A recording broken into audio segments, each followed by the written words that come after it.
Part of the vote by design process is to immerse potential future voters into potential future scenarios.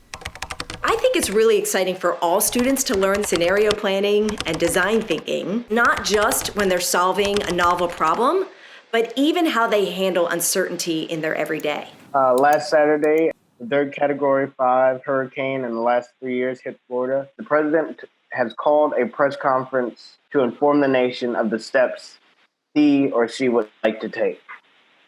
Should we declare a state of emergency? Because I'm trying to think of what specific executive powers we can actually use. Yes, Okay. I would agree with that. I would ask FEMA to head out to the locations where the storm has had the most impact. Thousands are reported injured or displaced. What are we doing to kind of combat that?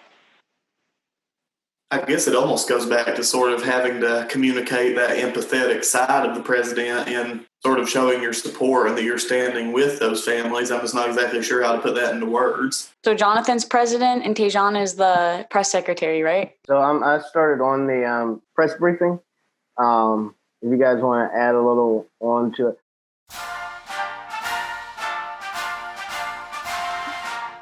My fellow Americans, on October 21st, 2020, America faced great environmental turmoil. Officials estimate a death toll of over 1,000 lives lost. While thousands are still displaced and missing, our hearts and prayers go out to families and individuals impacted. Let us hold a moment of silence for the people impacted by this great disaster. Thank you. Our administration is working around the clock to combat this ongoing environmental crisis. For now, I'm declaring a state of emergency so we can solve this issue as quickly as possible and ensure the safety of our communities. We've spoken to state, tribal, and local leaders about how to effectively solve these environmental issues. We're calling on the National Guard, business leaders, economic leaders, and FEMA to urgently help with providing resources for communities impacted. Though times may seem uncertain, just know that we are with you and we will reach you as soon as possible. Thank you.